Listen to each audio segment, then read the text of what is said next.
And I will always love you. I will always love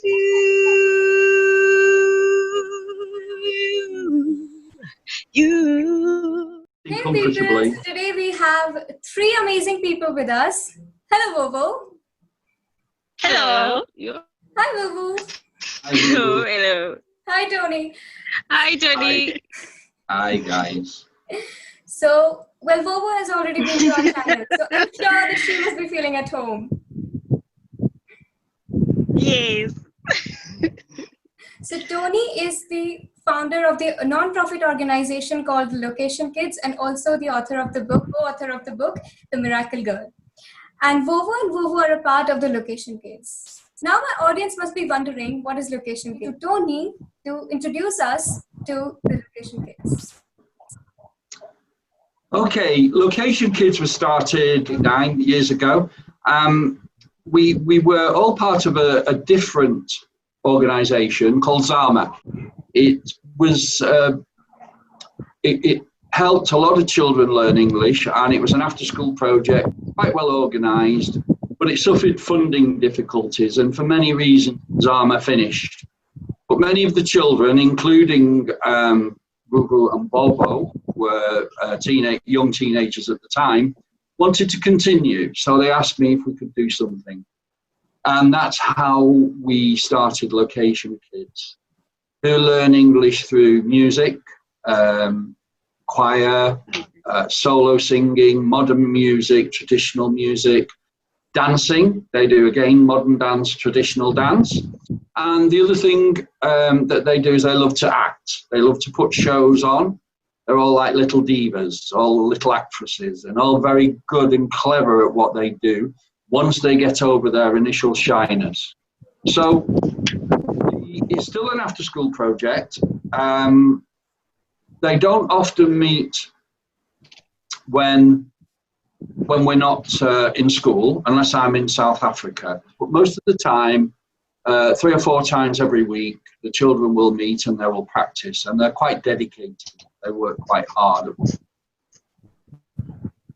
what they do. So that's the story of Location Kids. It is an after-school project in a South African township just outside Port Elizabeth. It's one of the poorest, it's the poorest region in one of the poorest areas, and it's the only, as far as I know, still the only after-school project left in New Brighton area. So Vovo has also been a part of the Location Kids. So I want to know, how was the experience, and also there were some unforgettable moments, right? So I want to know all about them. So Vovo, what were yours? Oh, okay. Well, I'm a traditional dance teacher, and I've been doing this for like 7 years now. And I also entered the modeling thing in 2012, and I've had so much fun in the Zama project and also the Right Location project. I'm also a singer, but not a really good singer, and I'm also a modern dance teacher, and I'm good at what I do. And Vuvu, what were yours? When we used to perform in Savoy Theatre, that was the best moment. And when we go out and explore things with Tony and singing for people, it has been a great experience doing that. So Tony, you're a guardian to both the girls, and you have different cultures. So I want to know, what were the challenges you faced? We have had cultural clashes all the way through. It's not so much with me and the girls, it's more with the family. They have beliefs and ways of doing things that are alien to me. What is alien to me? Vuvu will remember, after Sammy was born and she wasn't doing so good, some of the family wanted to take her out of school, and so she would just have become a township girl with no prospects, no future. That's right, yes? Yes. Yes. So I insisted I went to war, really went to war with some of the family. You see, the problem is as well, the elders in any family tell them what to do. And for me to say no, was difficult for them and obviously difficult for the girls. They were between two forces fighting over the top of them. But I felt it was worth fighting for. Vuvu now has an amazing life in front of her that would not have been possible if I had not been in her life at that time. Yes. If the family had been in charge, some of them would definitely have forced her out of school and she'd have just been doing the chores, the washing, and not had much life at all. She will tell you that all that is true. Some people in my family are very superstitious, aren't they, Vovo? Yes, Tony. And I am not superstitious at all, and I am not particularly religious. Driving down a quiet road one day, there was this scream from the back of the car. There was an owl on the road, and an owl is a bringer of death in Xhosa culture. Then another day, we were driving along, and there was this poor old man had fallen down drunk on the side of the road. His leg was in the road, and it was dark. So I pulled over. Vovo was saying, no, no. I said, why, Vovo? I'm just going to move him. It might be a ghost. A ghost? Okay. They're laughing, but at the time, she was quite frightened by it. She's very superstitious. But I think she has some of her grandmother's gifts, a little bit like a Sangoma. She feels things sometimes that we don't feel. There are challenges in culture. There are, my wife, for example, when it wouldn't even be allowed in our country, but when they're having a ceremony, they will kill the sheep or the goat, usually goat or cow. And we went to a ceremony. Do you remember Lynn at Sinatemba's ceremony? Dancing around the food that was still alive with the other women. I didn't see this. I was with the guys having a nice drink. And she said, Tony, we have to go soon. I do not like dancing around my dinner. But they were dancing around it, and then it's killed and the blood drained off. And she's watching this, and she's not like this. She doesn't even eat a lot of meat. It's more like, cheese and tomato toasties she eats, not like meat. And of course, she didn't want to insult anybody, so she really did try hard to eat and drink what everybody else was having. Just like teenage girls anywhere, my wife used to nag them about leaving a mess in their bedrooms. Yeah, they're like teenage girls anywhere, but there are differences. But if there's will on both sides, we get over the differences. We make it work. So, Vovo, when we're talking about cultures, there's one culture in South Africa, and actually South African culture is really very rich. So there's a culture called Ubuntu, and I'm sorry if I'm pronouncing it incorrectly. So would you like to throw some light on Ubuntu?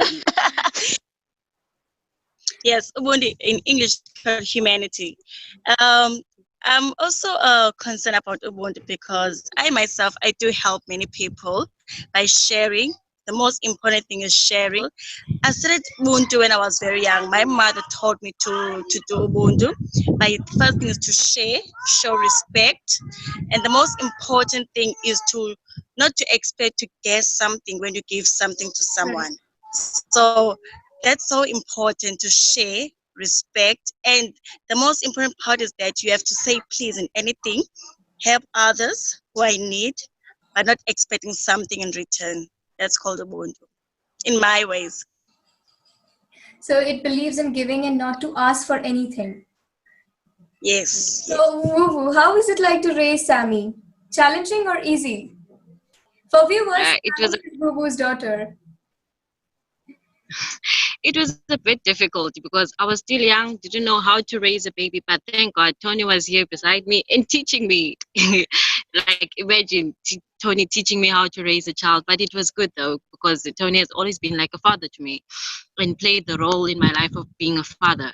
So he helps me, and his wife Lynn, he also helped me with raising Sammy. Sammy will tell you that Vuvu is her sister and that I am her father and Lynn is her mother. That's what she always used to say, wasn't it? Wow. Yes. So you both belong to Xhosa culture. I'm sorry if I'm pronouncing it incorrectly. It's old. And there's a click sound that you produce. So could you both talk in the click language? And when I was watching the video on internet, it was like a 360-degree tongue exercise for me. So would you mind Yes. in click language? It's Sungalamangoto Munda, Training Munda, Cover Munda Pass. Come on, Vuvu, your turn.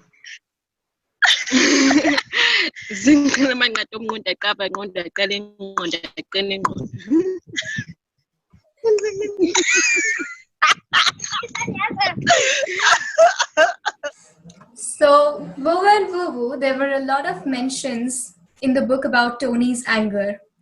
So, I want to know, how was it actually? How bad was it actually? Yeah. It's the bad part, yeah. Especially me, and I used to get punishments and being angry because we know when Tony is angry, she'll be red. We used to call him a dragon. He never told me that. World War II. It was our secret though. Not anymore. It was bad, but you're used to that now. Ah, so you're used to it. Yeah. Not really, but yes. So, Vuvu, there must have been some hardships of the townships as well. In fact, there are many social problems going on. There are sewage problems, there are education problems, gangs and violence. So I want to know, how do you deal with it, and how do you like townships to be in the next coming years? My dream is for people my age to stop smoking, because when they drop out of school, they start smoking, drinking, and teenage pregnancy is very popular here in the townships. And yes. And sometimes it's peer pressure from their friends, family. Others do those things because of their family background, because other people are quite poor. So they'll drop out of school, go do something else, which is not a good thing, illegal things. They will drink, they will steal money from home, then they were going to buy cigarettes, they're going to smoke the whole day, they're going to buy alcohol and hang around in the streets, being drunk. And most of our teenage girls get raped by that because they get drunk and lost control of themselves. So the men in the township get an advantage of doing anything to this girl, and the girl will be drunk, lying on the street. So most of the people are doing that in the township, and that's why we have an NPO, because when we are open, there's lots of good advantages that they could prevent from doing. You mean live with it rather than control it, though, because it's difficult to control. Even though it's so hard to live with it. Learn to live with it and live with it all around you. Yes. So, Vuvu, you've been singing in Location Kids since you were a child. Yes. So, would you mind singing for my channel? Okay, no problem. If I should stay, I will only be here your way. And I will always love you. I will always love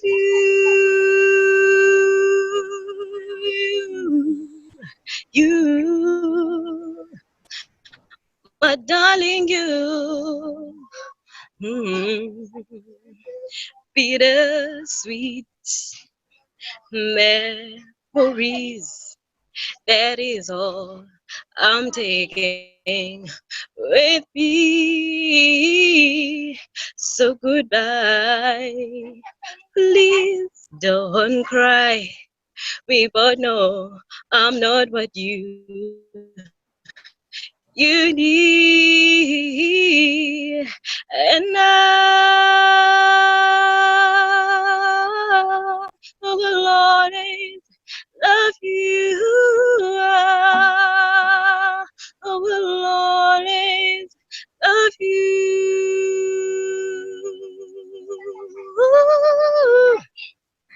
That was beautiful. I do want a little message from each one of you. So, what is your message, Vovo? Okay. my last interview was that people shouldn't give up. And I'm going to say this again, that we need to strive for the best. We must not be afraid of doing something. And the most important part is that we will all face many challenges in life, but you must tell yourself that you can do it because no one else can, only you. Well, my message is that keep on striving for the best. Keep on doing your best, and God will do the rest. And always have like faith in you that you will do this, and never lose faith in you or anyone. And keep on knocking on doors. That's what Tony usually tells me, that I should keep on knocking on doors, and one door will open. And something. And for the most people in township should knock on doors, because in our culture we have so many talents, but we've hide it because there are certain people in our township that will tell you that no, we wouldn't be something one day. And so that's why we're always telling ourselves that do your best and never let people will always talk, don't mind you. Thank you. What's yours, Tony? Vuvu spoiled that. Okay, my message would be failure is about learning. Failure makes you feel bad, but failure is all about getting that experience. Keep on striving, keep on going. Don't sit and wait for things to happen. Get out there, knock on doors, talk to people. I remember talking to that person who came to talk to me. They would be useful to me right now. Make things happen. Knock on doors. Okay? Thank you so much. Thanks for being here. No problem. It's good to talk to you, and that was really good, Aria. If you're new to my channel, subscribe to my channel and don't forget to press the bell icon so that you can get the latest updates. Comment down below what's your reaction on this video. Like this video and share this video as much as possible.